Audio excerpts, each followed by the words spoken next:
And now, it's time for another Dice Tower review with Tom Vasel.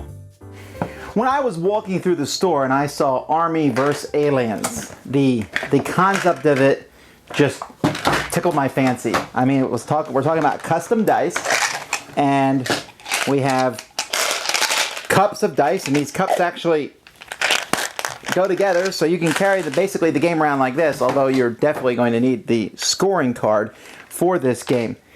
Army vs. Aliens. What's it like? Is it good?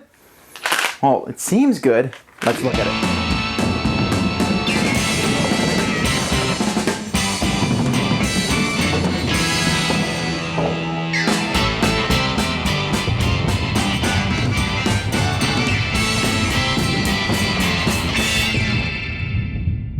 Army vs. Aliens is a two-player game, although you can play with more if you get multiple sets, I suppose.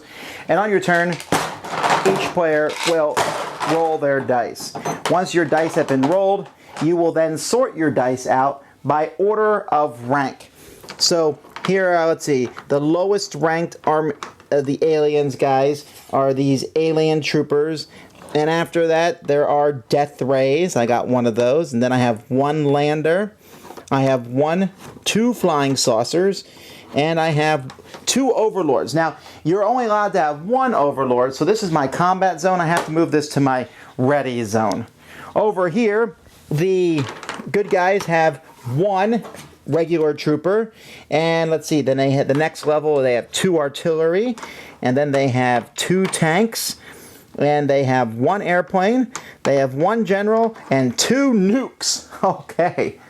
Now, normally you'd be facing each other with these dice, but what you're going to do on your turn is you have different actions that you can take. One thing you can do is you can attack. And I'll come back to attack in a minute. Another thing you can do is you can rally. What rally means is you pick any of your dice and all the dice that you have in your rally zone, and you will re-roll them and then put them back in your combat zone here. But when you attack, you basically pick one of your dice and attack one of your opponents. So what I could do here, for example, is I could use my artillery, and what my artillery will let me do is it lets me destroy either the same type of unit or anything that's less than that. So I can destroy this weird array here, or I could destroy one of these troopers. So I say, okay, I'm going to use one of my artillery, I stick it in my ready zone, and I kill your array. Now it's my opponent's turn. Now, stuff that's in a lower rank, and if you forget the ranks, they're written on the side of the cup. They're also written on these reference sheets. I mean, it's really hard to forget what kills what because it's pretty obvious. My troopers can only kill a trooper. They can't kill something that's higher unless I use three of them. I could use all three of these to take out my opponent's artillery. Now, when I kill when I kill somebody, they don't go to the ready zone. They go to my killed zone at the bottom, because that's the most important. That's how you win the game, by having all your, destroying your enemy first, or if you both pass back and forth, rallying essentially, back and forth 5 times in a row, the game ends and whoever has the most dice down here. And that can happen. So essentially what you can do is you can use one of your units to attack, putting it in the ready zone, and killing something that's the same rank or lower. Or you can use 3 of the same troop to destroy something that's 1 rank higher. Your leaders have special abilities. I can put a general here to upgrade one of my units to the next highest level. So I can upgrade a tank here to an airplane. So there's that. That's the usefulness of the general. While the alien overlord can be used to take any 2 dice and put them in the ready zone. They can be his side or the other side. It doesn't matter. And then the nukes, you can take out everyone who's level 3 or less. So nukes should be used sparingly. And then the aliens have motherships, and if they have 3 motherships, they can kill any 2 dice on the board. So that's the difference. So you go back and forth and killing units, and eventually somebody will either win or it'll come to a tie, and whoever has to kill more dice wins.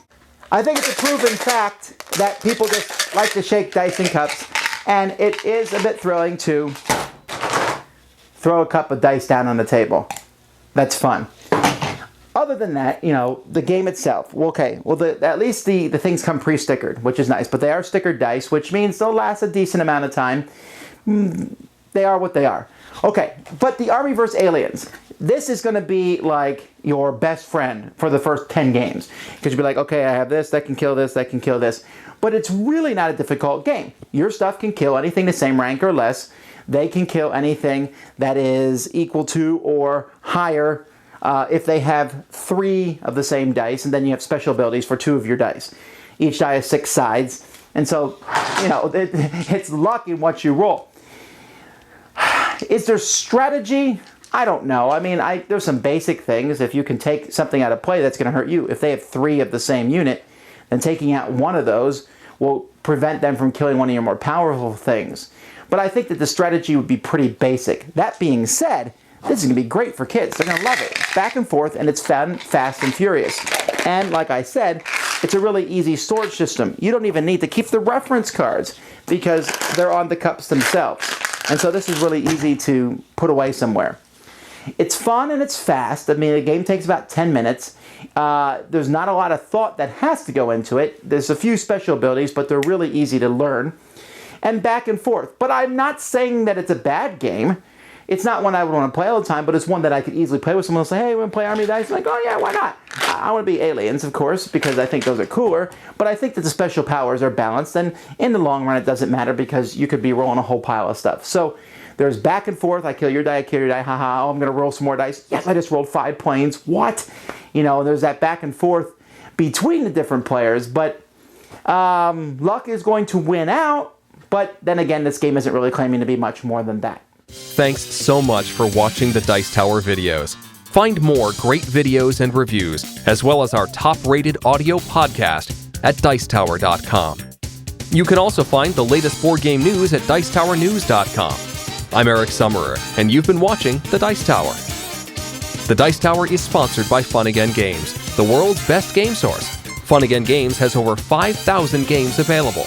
Check them out at funagain.com. Shut the door! That's right. Shut it. There.